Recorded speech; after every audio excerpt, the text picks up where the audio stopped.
आम आदमी पार्टी का राष्ट्रीय नेतृत्व,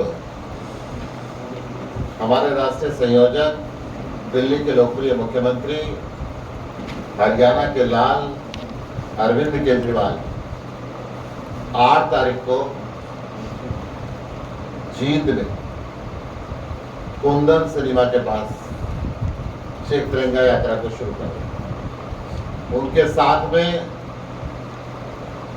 जो जींद जिला, पुराना जिला जो संगरूर होता था, संगरूर के रहने वाले पंजाब के लोकप्रिय मुख्यमंत्री सरदार भगवंत सिंह मान आ रहे, ये आगाज करने के लिए आ रहे हैं 2024 में हरियाणा की भ्रष्टाचारी व्यवस्था को उखाड़ के फेंकने का, हरियाणा के अंदर अपराधी व्यवस्था को उखाड़ के फेंकने का, हरियाणा की बेरोजगारी को उखाड़ के फेंकने का, हरियाणा के किसान की हालत को सुधारने के लिए, हरियाणा के मजदूर की हालत को सुधारने के लिए, हरियाणा के व्यापारियों की हालत को सुधारने के लिए, हरियाणा की महिलाओं की हालत को सुधारने के लिए, हरियाणा के स्कूलों की हालत को बदलने के लिए, हरियाणा के हॉस्पिटलों की व्यवस्था को बदलने के लिए, दिल्ली की तरह 24 घंटे फ्री निर्बाधित बिजली और पानी देने के लिए, हरियाणा की जो भ्रष्टाचारी व्यवस्था है इसके खिलाफ एक बिगुल की शुरुआत करने के लिए जींद की धरती को चुना। जींद की धरती ने अनेकों नेताओं को नेता बनाया। यहां से चौधरी देवीलाल को शुरुआत यहां से करी, मुख्यमंत्री से लेकर प्रधानमंत्री तक पहुंचाया। चौधरी बंसीलाल ने शुरुआत यहां से करी, भजनलाल जी ने शुरुआत यहां से की, ओम प्रकाश चौटाला जी ने शुरुआत यहां से की, भूपेंद्र सिंह हुड्डा ने पहले अपनी रैली जींद से करी, दुष्यंत चौटाला ने अपनी जींद से शुरुआत करी, परंतु जींद पे ध्यान किसी ने नहीं दिया, जींद के विकास पे ध्यान नहीं दिया। अरविंद केजरीवाल जी आ रहे हैं जींद का विकास करने के लिए, शुरुआत करेंगे जींद के विकास की, जींद को एक विकसित शहरों में। वैसे तो जींद इस प्रदेश की राजधानी होनी चाहिए था, जींद बिल्कुल सेंटर में है, परंतु राजधानी नहीं तो चंडीगढ़ से कम भी नहीं रहने देंगे जींद का इतना विकास करेंगे। मैं आपको ये बात दावे के साथ कह रहा हूँ। हम गांव-गांव में जा रहे हैं। पिछले लगभग 4 दिन से मैं भी जींद में रुका हुआ हूँ, अशोक तंवर जी जींद में रुके हुए हैं, डांडा साहब जींद के चारों तरफ घूम रहे हैं। पूरा का पूरा जिस गांव के अंदर हम जा रहे हैं, लोगों के अंदर एक अलग उत्साह है। अरविंद केजरीवाल जी का वेलकम करना चाहते हैं। वो चाहते हैं दिल्ली और पंजाब की तरह हरियाणा भी बदले, जींद भी बदले। यहाँ के किसानों को जिस प्रकार से इस प्रदेश का मुख्यमंत्री किसान आंदोलन के दौरान इनकी जड़ चीन में और पाकिस्तान में बताता रहा, वो दर्द हरियाणा का किसान अभी तक भूला नहीं है। जिस प्रकार से इस प्रदेश की बेटियां, इस देश की बहनें, जो पहलवानों की जंतर मंतर पर बेइज्जती की गई है, ये भूला नहीं है। जिस प्रकार से कांग्रेस ने भ्रष्टाचारी दीमक इस पूरे देश के अंदर, प्रदेश के अंदर फैलाया था, उसको खाद और पानी देने का काम भारतीय जनता पार्टी ने किया। आज भ्रष्टाचार इस चरम पे पहुंच चुका है। एक भी सरकारी टेंडर बिना रिश्वत के नहीं मिलता, एक भी तहसील के अंदर रजिस्ट्री बिना पैसे के नहीं होती, एक भी कागज सरकारी अधिकारियों से अगर लेना है तो महीनों चक्कर लगाने पड़ते हैं, फिर रिश्वत का बाजार गर्म होता है। इस भ्रष्टाचारी व्यवस्था को उखाड़ कर फेंकने के लिए, इसकी शुरुआत करने के लिए हरियाणा के लाल अरविंद केजरीवाल 8 तारीख को जींद में आ रहे हैं। मैं आप सभी पत्रकार बंधुओं को, छायाकार बंधुओं को आमंत्रित करता हूं हाथ जोड़ के, आप सब भी आएँ। एक ऐतिहासिक जो कार्यक्रम होगा, आप इसकी विटनेस बने। मुझे पूरा विश्वास है जींद में आज तक जितनी भी यात्राएं हुई हैं, जितनी भी रैली हुई है, उनसे एक बड़ा प्रोग्राम ये होगा। जींद के लोग आज तैयार हैं। मैं केवल जींद की बात नहीं करूँगा, आसपास के जिलों से भी लोग आने के लिए तैयार हैं। वो चाहते हैं कि आप हरियाणा के लाल अरविंद केजरीवाल हरियाणा की कमांड को संभालें और हरियाणा को भी दिल्ली की तरफ विकसित करें। हरियाणा के किसानों को भी जिस प्रकार से पंजाब में फसल कटाई से पहले मुआवजा बैंक के अंदर पहुंच गया, वो हरियाणा के अंदर भी मिले। हरियाणा के मजदूरों को भी जो डीसी रेट 19,500 रुपये दिल्ली के अंदर मिलता है, वो हरियाणा के अंदर भी मिले। हरियाणा के अंदर भी 24 घंटे फ्री बिजली पानी मिले। हरियाणा के अंदर भी ऐसे स्कूल बने जैसे अमेरिका का राष्ट्रपति जब हिंदुस्तान में आता है, उसकी धर्मपत्नी कहते हैं मैं अरविंद केजरीवाल के स्कूल देखना चाहते हूँ। दुनिया के लोग आए और ये कहें कि हम हरियाणा के स्कूल देखना चाहते हैं। क्या कमाल अरविंद केजरीवाल जी ने कहा है। मैं इस मौके पर मेरे साथ अशोक तंवर जी हैं, अनुराग ढांडा जी से हैं, इनसे भी निवेदन करूँगा अपने विचार। देखिए, जैसा सुशील गुप्ता जी ने ये बताया कि जो तैयारी हम कर रहे थे उससे कहीं ज़्यादा रिस्पांस हमको गांव-गांव में जहां हम जा रहे हैं वहां पर देखने को मिल रहा है। हम एक चाय के प्रोग्राम पे जाते हैं, नुक्कड़ मीटिंग पे जाते हैं, वो जनसभा में तब्दील हो जाता है जिस भी गांव में हम जा रहे हैं। और एक चीज़ जो कॉमन है हर एक गाँव में, सब जगह पे लोग ये कहते हैं कि जो पुरानी पार्टियाँ उनसे हम त्रस्त हैं बुरी तरह से। 25 साल कांग्रेस ने राज किया, 8 साल भारतीय जनता पार्टी को हो गए। जिन मुद्दों पे वोट मांग के गए थे, बिजली, पानी, सड़क सुरक्षा और स्कूल, अस्पताल, जिन मुद्दों पे वोट मांग के गए थे उनमें से तो कोई काम नहीं हुआ। तो लोगों को ये पता है कि ये दोनों पार्टियां विश्वास के काबिल नहीं हैं और इनके अलावा किसी की भी राजनीतिक अस्तित्व किसी और पार्टी का, किसी और दल का अभी बचा नहीं। तो ये तो स्पष्ट है कि जो हरियाणा की चुनावी शतरंज है या हरियाणा की चुनावी बिसात है, उस पर ये 3 ही पार्टियां मुकाबले में लड़ने जा रही हैं। भारतीय जनता पार्टी से हर वर्ग, हर जाति, हर व्यक्ति, हर कमेरा परेशान है और किसी भी तरीके से उस राज को पलटना चाहता है। आम आदमी पार्टी उस वैक्यूम को, जिसमें कि न कांग्रेस को लोग चाहते न भारतीय जनता पार्टी को चाहते, उस वैक्यूम को, स्पेस को फिल करने के लिए पूरी तरह तैयार है। और जैसा हमने पहले भी कहा कि 2024 में जो आम आदमी पार्टी की सरकार बनने जा रही है हरियाणा में, अरविंद केजरीवाल जी और भगवंत मान जी उसका नींव का पत्थर रखने के लिए आ रहे हैं जींद के अंदर। तो ये स्पष्ट तौर पे एक शंखनाद है, एक हमारे मिशन की शुरुआत है, जिसके बाद शायद पीछे मुड़ के हम लोग नहीं देखेंगे। और आप अभी जो सत्ता में दल हैं उनके बीच में कैसे सरकुटंबल शुरू हो गई है वो भी आप देख सकते हैं। मुख्यमंत्री जी की बौखलाहट भी आपने सभी ने देखी। जनसंवाद कार्यक्रम में आम आदमी पार्टी से कैसे परेशान थे। कल इनके प्रभारी विप्लव देव जी वो एक कार्यक्रम में आम आदमी पार्टी को कोस रहे थे, कह रहे थे कि भाई जहाँ भी अरविंद केजरीवाल जी की ये पार्टी जाती है वहाँ धरने प्रदर्शन शुरू हो जाते हैं, विरोध शुरू हो जाता है। तो जायज़ बात है, विपक्ष का काम क्या है? विपक्ष का काम वो थोड़ी है जो भूपेंद्र हुड्डा जी कर रहे हैं इसी कमरे में सोने का काम। विपक्ष का काम होता है जनता के मुद्दों को पुरजोर तरीके से सड़क पर उठाना। इसका मतलब ये कि भारतीय जनता पार्टी जो आज सत्ता में है, उसके मुख्यमंत्री उन्होंने जनसंवाद में एक्सेप्ट किया अपनी भाषा से कि आम आदमी पार्टी उनके लिए सबसे बड़ी चुनौती है। उन्होंने कहा आम आदमी पार्टी का कार्यकर्ता इसको पहले पीटो, यहाँ से बाहर निकालो। ये एक्सेप्टेंस था उनका इस बात को लेके कि आम आदमी पार्टी उनके लिए बड़ी चुनौती बन चुकी है।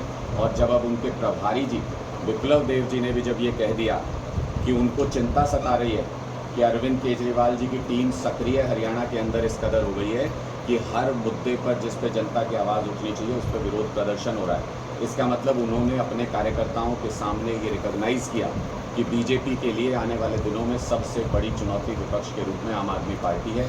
मुझे लगता है हम सही दिशा में जा रहे हैं। और जींद के लोग, ये वो इलाका है जहाँ पर सबसे कम विकास हुआ, ये वो इलाका है जिसने सबसे ज़्यादा सरकारें बदली, बनाई, सबसे ज़्यादा नेता खड़े किए। तो जींद के लोगों को उस अनुपात में कभी भी विकास नहीं मिला। इसलिए यहाँ से शुरुआत कर रहे हैं कि आम आदमी पार्टी विकास के जो काम करती है, स्कूल, अस्पताल, बिजली, सड़क, सुरक्षा, इन सब चीज़ों पे जो काम करती है, उसका फ़ायदा सबसे ज़्यादा उसी इलाके को होगा जो सबसे ज़्यादा पिछड़ा हुआ है। इसलिए जींद के काम की, सबसे काम की बात अगर किसी के लिए है तो जींद के कैपिटल के इस इलाके के लिए सबसे काम की बात आम आदमी पार्टी है। इसलिए यहाँ से इस मिशन की शुरुआत कर रहे हैं। हम सभी जींद वासियों की तरफ से, हरियाणा वासियों की तरफ से हम अरविंद केजरीवाल जी का, भगवंत मान जी का पलक पावड़े बिछा के इंतज़ार कर रहे हैं, उनका स्वागत करने के लिए तैयार हैं। और हमें ये पूरा आश्वासन जींद और आसपास के सभी जगहों से भी पुरजोर तरीके से मिल रहा है कि वो भी उतनी हिम्मत, उतनी ताकत और उतने ही मोह भाव के साथ स्वागत करने के लिए तैयार है अरविंद केजरीवाल जी का और भगवंत मान जी का। मुझे लगता है कि हमारी उम्मीदों, हमारी अपेक्षाओं, हमारी जो भी एस्टिमेट्स हैं उनसे कहीं बड़ा कार्यक्रम ये होने जा रहा है। शायद ये इस बात का आगाज़ होगा, ये इस बात का यकीन दिलाएगा आप सबको भी, हमको भी और हरियाणा के लोगों को भी कि ये एक बहुत बड़े बदलाव की शुरुआत जींद से हो गई। मैं अशोक जी से रिक्वेस्ट करूँगा कि वो जैसा भी हमारे साथियों ने बात रखी कि 8 तारीख को हमारे राष्ट्रीय संयोजक अरविंद केजरीवाल जी और पंजाब के मुख्यमंत्री भगवंत मान जी यहाँ जिनकी धरती पर आएंगे। कुंदन सिनेमा से लेकर के और शहर के बीच में तिरंगा यात्रा भी निकलेगी एसडी स्कूल तक। यहाँ पूरे शहर से लेकर के और गांव-गांव पूरे हरियाणा में इस बात के प्रति लोगों का जज्बा भी है, आने के लिए उत्साह भी है। वहीं मैं समझता हूँ कि विपक्ष और जो सत्ता पक्ष दोनों से हरियाणा की जनता का मोह भंग हो गया है। बहुत बड़ा वैक्यूम जींद जिले में भी है और पूरे हरियाणा के अंदर, और उस वैक्यूम को भरने का काम आम आदमी पार्टी का नेतृत्व करेगा, चाहे वो लोगों की आवाज़ बुलंद करके हो, चाहे नया नेतृत्व देने का। अभी 1 तारीख को शपथ ग्रहण समारोह हुआ था और उसके बाद सभी साथियों ने, जो नवनियुक्त हमारे पदाधिकारी हैं, सब लोगों ने मिलकर के ये फैसला किया कि हम अरविंद जी को, भगवंत मान जी को हरियाणा की धरती पर बुलाएंगे और जींद से उसका आगाज़ करेंगे। तो बाकी सारी बातें साथियों ने कही हैं। मैं पूरी तरीके से आशान्वित हूँ इस बात को लेकर के कि इस प्रोग्राम से लेकर के और आने वाले भविष्य में अब आम आदमी पार्टी एक मुख्य विपक्ष भी दिखेगा और मुख्य विकल्प भी दिखेगा भविष्य के लिए। सभी साथियों का बहुत बहुत आभार, सबका धन्यवाद। प्रधान जी, कल पंजाब के मुख्यमंत्री ने पंजाब यूनिवर्सिटी के रिगार्डिंग कहा है कि इसमें हरियाणा की कोई हिस्सेदारी नहीं है। तो आपको लगता है भी आपकी पार्टी के मुख्यमंत्री हरियाणा के बारे में ऐसा बोल रहे हैं और पब्लिक आपको सपोर्ट करेगी आपके? देखिए, मुझे एक बात बड़ी स्पष्ट है कि हरियाणा सरकार हरियाणा के छात्रों को बंधक बना के रखना चाहती है। हरियाणा के अंदर कई यूनिवर्सिटी हैं। हरियाणा सरकार ने सबसे पहले आज से लगभग 20 वर्ष पहले पंजाब यूनिवर्सिटी को त्याग दिया। इसी प्रकार हरियाणा के छात्र आईपी यूनिवर्सिटी के तहत भी पढ़ना चाहते हैं। उसके एक्ट में भी प्रोविजन है कि हरियाणा में एप्लीकेशन मिले, पहले मिलता था, इन्होंने उसको भी बंद कर दिया। हरियाणा के कोई छात्र एमडी यूनिवर्सिटी से पढ़ना चाहता है, कोई कुरुक्षेत्र यूनिवर्सिटी से पढ़ना चाहता है, कोई सेंट्रल यूनिवर्सिटी महेंद्रगढ़ से पढ़ना चाहता है। हरियाणा सरकार पहले अपने दरवाजे खोल ले, अपनी यूनिवर्सिटियों के लिए, हरियाणा प्रदेश के लिए ओपन कर दे। क्यों राशन की दुकान बनाना चाहते हैं कि एक कॉलेज की एप्लीकेशन इसी से मिलेगी, एक छात्र इस जिले में रहने वाला इसी यूनिवर्सिटी से पढ़ सकता है, दूसरी यूनिवर्सिटी से नहीं पढ़ सकता। क्यों इन्होंने बंद किए? अरे बंद किए, खोले, हम इसका अभिनंदन करेंगे। पंजाब यूनिवर्सिटी से भी खोले, दिल्ली के आईपी यूनिवर्सिटी से भी खोले और सेंट्रल गवर्नमेंट की जितनी यूनिवर्सिटीज है उनसे भी खोले। हरियाणा सरकार विधानसभा में रेजोल्यूशन पास करे, जो भी छात्र जिस यूनिवर्सिटी से पढ़ना चाहता है, जो भी कॉलेज जिस यूनिवर्सिटी से एफिलिएशन लेना चाहता है वो ले। पंजाब का और हरियाणा का मसला भी बैठ के सुलझ सकता है, परंतु हरियाणा सरकार अपना मसला तो सुलझाए। हरियाणा के छात्रों को क्यों बंधक बना के रखा हुआ है? मैं आपके चैनलों के माध्यम से हरियाणा के मुख्यमंत्री मनोहर लाल जी से अपील करना चाहता हूँ, आप हरियाणा के छात्रों को क्यों किसी एक पर्टिकुलर यूनिवर्सिटी में बांध के रखना चाहते हो? हरियाणा के छात्रों का अधिकार है कि दुनिया के जो बेहतरीन यूनिवर्सिटीज़ हों वो यहाँ पे पढ़े। आप दुनिया के बेहतरीन यूनिवर्सिटीज़ के लिए भी यहाँ के कॉलेजों का एफिलिएशन खोलो। जो आईपी यूनिवर्सिटी के पहले यहाँ पे एफिलिएशन मिलता रहा है, दिल्ली के अंदर हर बच्चा पढ़ना चाहता है, उसका एफिलिएशन भी आप यहाँ पे खोलें। आपने कह दीजिए एनओसी लेनी पड़ेगी और एनओसी आप किसी को देते नहीं हो। आप सेंट्रल यूनिवर्सिटी का एफिलिएशन मिलता था पहले, झज्जर के अंदर भी मिलता था, रोहतक के अंदर भी मिलता था, महेंद्रगढ़ यूनिवर्सिटी का आपने बंद कर दिया। सेंट्रल यूनिवर्सिटीज़ का एफिलिएशन भी सबसे पहले हरियाणा सरकार अपनी व्यवस्था को दुरुस्त करे और उसके बाद पंजाब से भी जरूर बात करें। नहीं, तो ऐसा कोई बाउंड नहीं किया हुआ सरकार ने भी जींद के 100% बाउंड किया हुआ है जी। आईपी यूनिवर्सिटी का जब से मनोहरलाल खट्टर सरकार आई है, माइनॉरिटी कॉलेज को एक को एफिलिएशन मिला है, बिना माइनॉरिटी कॉलेज एक को भी एफिलिएशन नहीं दिया। जिन्होंने एप्लीकेशन लगाई एनओसी लेने के लिए उनको उन्होंने रिजेक्ट कर दिया। इन्होंने रेजोल्यूशन पास किया कि एक जिले के अंदर केवल एक यूनिवर्सिटी का एफिलिएशन देंगे, बाकी यूनिवर्सिटी का नहीं देंगे। पहले झज्जर के अंदर चौधरी रणबीर सिंह यूनिवर्सिटी का एफिलिएशन मिलता था, पहले झज्जर के अंदर महेंद्रगढ़ यूनिवर्सिटी का एफिलिएशन मिलता था। मुझे अच्छी तरीके से याद है, इन्होंने बंद कर दिया। नहीं साहब एमडी यूनिवर्सिटी का ही मिलेगा, कुरुक्षेत्र यूनिवर्सिटी का, कुरुक्षेत्र यूनिवर्सिटी का बंद कर दिया। पहले ही अपनी व्यवस्था सुलझा ले और फिर पड़ोसी राज्यों से बात करें, बैठ के सारी बातें आगे बढ़नी चाहिए।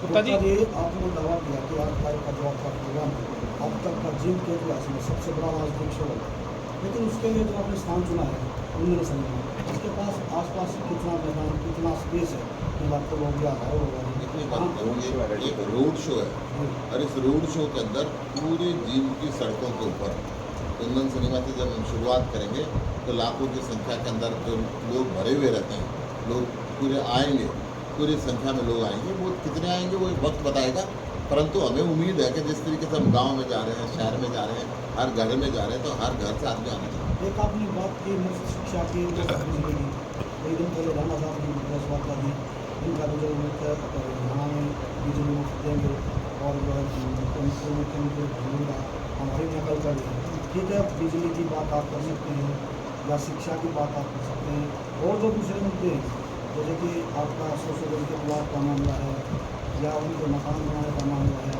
या ब्याज माफी का किसानों का मामला है या बिल माफी का मामला, इस तरह के उनके कामों को और वायदों को आम आदमी मैं आपको एक बात पार्टी बताता हूँ, हरियाणा का लाल अरविंद केजरीवाल हरियाणा इन्हीं पूरे देश के किसानों की भला चाहता है। जब मुख्यमंत्री रहते हुए सबसे पहले उन्होंने 50,000 रुपये हाथियार फसल खराबी का मुआवजा तय किया। पंजाब के अंदर हमारी सरकार आई, फसल कटने से पहले उसका वो तय किया। अब मैं एक बात बताता हूँ, गेहूँ 17 रुपये किलो बिकता है और मैदा पीस के 55 रुपये किलो बिकता है। ये MSP सरकार ही तय करती है ना। जिसने 2 घंटे पिसाई करी वहाँ रेट हो गया 55 रुपये, और जिसने पूरा साल खेत में लगाया उसका रेट 17 रुपये। क्यों भाई? MSP आधार पर आधारित होनी चाहिए कि पिसाई का रेट कितना और गेहूँ का रेट कितना।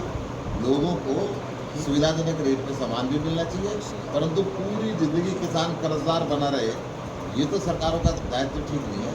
उसको बेटी बयान ये तो कर्जा लेना पड़ता है, बच्चा स्कूल में पढ़ाना है तो कर्जा लेना पड़ता है, उसको कहीं बीमारी हो जाए तो किला बेचना पड़ता है। इन व्यवस्थाओं को अरविंद केजरीवाल चाहते हैं कि कैसे बदला जाए। आपने फ्री शिक्षा की बात करी, शिक्षा देना भारत के संविधान के हिसाब से सरकारों का काम है। ये प्राइवेट दुकानें खुलवाना सरकारों का काम नहीं है। सरकारों का काम है कि वर्ल्ड क्लास एजुकेशन को दे, और यही कारण है कि दिल्ली सरकार, आम आदमी पार्टी की सरकार शिक्षा पर 27% लगाती है, भारत सरकार 2.5% लगाती है। अगर हिंदुस्तान शिक्षित होगा तभी तो विकसित होगा। 75 साल हो गए इस देश को आज़ाद हुए थे, आज भी विकासशील श्रेणी में, उस समय 1947 में विकासशील थे, कब विकसित होंगे? हिंदुस्तान को दुनिया का नंबर 1 राष्ट्र बनाने की अपील अरविंद केजरीवाल जी ने की है, और वो तभी पूरी होगी जब हिंदुस्तान शिक्षित होगा, स्वस्थ होगा, बेरोजगार होगा और खुशहाल किसान होगा। प्रधान जी, आपने ये कहा कि पब्लिक बोल रही है कि हरियाणा के लाल अरविंद केजरीवाल यहाँ प्रदेश की कमांड संभाल, उसके क्या मायने निकाले जाएं? क्या भविष्य में वो यहाँ मुख्यमंत्री के चेहरे के तौर पर आ रहे हैं? अगर हरियाणा का लाल अरविंद केजरीवाल देश की कमांड संभालेगा तो हरियाणा की तो अपने आप ही संभाल। सुशील जी, अंदर तो कोई दो राय नहीं है। सुशील जी, जींद के विकास की बात होगी, आप राजधानी बनाने की बात भी कह रहे हो, कम से कम चंडीगढ़ लायक बनाने की, क्या जींद का प्रॉपर कोई CM देंगे आप? आम आदमी पार्टी जनता से पूछ के CM का चेहरा तय करती है। आम आदमी पार्टी जनता से पूछ के विधायक की टिकट तय करती है। वो तो हरियाणा की मर्जी है कि जींद का बनाए, कि नारनौल का बनाए, कि गुड़गावा का बनाए या मैं सुशील जी आए गए तो बड़े जींद में, इसलिए तो मैं कह रहा हूँ कि जींद वो आया आपके सबको थे, नेता प्रॉपर बनाया। जींद की बातें। परंतु अब जींद का काम करेंगे, जींद का विकास करेंगे, खाली नेतागिरी के लिए नहीं। क्या प्लान है? प्लान क्या? आपने कहा भी चंडीगढ़ के माफिक यहाँ विकसित करेंगे, प्लान क्या है आपके पास? ऐसा है, आने दो चुनाव नजदीक। वो प्लान तो ये है कि यहाँ की गलियाँ, यहाँ के सीवर, यहाँ का अपराधी राज, यहाँ के भ्रष्टाचार, इन व्यवस्थाओं को खत्म करेंगे और शहर को विकसित करेंगे। गुप्ता जी, आपने किसानों की बात की है। अरविंद केजरीवाल जी ने स्टेटमेंट दी थी कि पंजाब के पास इतना पानी नहीं है क्योंकि हरियाणा की लाइफ लाइन जो है ना वो SYL है। उन्होंने स्टेटमेंट दी कि पंजाब के पास सरप्लस वाटर नहीं है, तो हम कैसे दें? इतनी देर से सोच रहा था कि सवाल आया क्योंकि हर PC के अंदर ये सवाल जरूर आता है। अरविंद केजरीवाल जी खुद हरियाणा के अंदर आए थे। उन्होंने ये कहा था कि पानी का बंटवारा करना देश के प्रधानमंत्री का काम है, केंद्र सरकार का काम है। तो आपकी सरकार अब पंजाब में सहयोग तो करना चाहिए। केंद्र सरकार मूक दर्शक बन के राज्यों को लड़ा के देख नहीं सकती। अरविंद केजरीवाल जी ने कहा था कि प्रधानमंत्री जी के पास इसका हल नहीं है तो मुझे चाहे तो बुलाएं, मैं उनको हल बताऊंगा और वो हल करें। फिर मैं ये बता रहा हूँ आपको, केंद्र सरकार को सुप्रीम कोर्ट ने भी कहा कि आप तमाशा देखना बंद करो और बैठ के फैसला करो। ये लंबी चौड़ी बात नहीं है, बैठ के सुलझाई जा सकती है अगर ये लड़ाई देख के तमाशा देखना बंद करो। सुलझाने चाय वाला ही चाय नहीं प्या रहा इतने दिन से। प्रधान चाय पिए बता दो जी, हमारा भला हो जाएगा। मोदी जी बुलाएंगे तो बता देंगे। प्रधान जी अभी डाना जी ने एक बात कही थी कि भाजपा के नेता हैं जो विप्लव जी, उन्होंने ये कहा कि आम आदमी पार्टी काफ़ी एक्टिव है, काफ़ी आगे बढ़ रही है। इनके शब्दों से ऐसा नहीं लग रहा कि आम आदमी पार्टी भाजपा की बजाय कांग्रेस के ज़्यादा पीछे पड़ी हुई है? देखो जी एक बात बताऊं, हम तो दोनों के पीछे पड़े हुए हैं। दोनों की साझेदारी की सरकार है ये। बिल्कुल के भ्रष्टाचार की नींव कांग्रेस बो के गई थी, खाद पानी दिया इसने। और वो तो त्रिपुरा से है, उसको क्या पता, उसको जो यहाँ वाले बता देते वो बोल देता है, ज़्यादा नहीं पता। नहीं, दिल्ली में जो बता रहे हैं, जो ग्राउंड आया सामने भाई, इन्होंने कांग्रेस के वोट को अपने साथ जोड़ा है आम आदमी पार्टी में। पंजाब में भी वही बातें निकल के सामने आई। मैं इसमें एक चीज़ ऐड कर दूं जो आप पूछ रहे हो कि ये भूपेंद्र हुड्डा जी के बारे में तो हम गांव-गांव जा रहे हैं, नीचे नीचे ये चर्चा है और आप भी टेस्ट करके देख लेना। जैसे ये सोनिया गांधी जी को छोड़ के और मोदी जी के साथ गलबैयाँ करते हुए वीडियो में नज़र आए, और जैसे ये 2 बार से कांग्रेस पार्टी के विधायक मिलके राज्यसभा में बीजेपी के MP भेज रहे हैं, नीचे नीचे ये चर्चा है कि अगर कुछ सीट हुड्डा साहब की आ गई तो JJP की तरह बीजेपी की गोद में जाके उनकी सरकार तो नहीं बनवा देंगे। ये लोगों के मन में शक घर कर गया है। तो इस चीज़ को समझना चाहिए कि ये दोनों पार्टियां हरियाणा की दुश्मन है, मिलजुल के चला रहे हैं। 8 साल से तो हुड्डा साहब AC कमरे में मज़े से सो रहे थे। बीजेपी ने क्या अत्याचार नहीं किया हरियाणा की जनता के ऊपर, हुड्डा साहब मज़े से सो रहे थे। उनके गृह क्षेत्र की बेटी संदीप सिंह पे आरोप लगा रही है कि घर बुला के मेरे साथ इन्होंने बद व्यवहार किया, गलत व्यवहार किया। 45 दिन तक मुंह नहीं खुला हुड्डा साहब का, मुंह पे टेप लगा के बैठे हुए थे। अपनी बहन बेटी के मान सम्मान के लिए नहीं लड़ सकते, बिजली पानी के लिए खाक लड़ेंगे। तो मुझे लगता है ये दोनों मिल के सरकार चला रहे हैं अंदर खाने। बीजेपी पहले कहती थी इन पे तो हम इनको जेल में डाल देंगे, प्रॉपर्टी के पता नहीं क्या क्या CLU के क्या क्या आरोप लगाते थे, कुछ नहीं किया। अंदर खाने एक दूसरे से मिल के सरकार चला रहे हैं। दोनों हरियाणा की जनता के दुश्मन हैं, दोनों को इकट्ठे संभालना है आम आदमी पार्टी को, दोनों को निपटेंगे। धन्यवाद। ठीक है।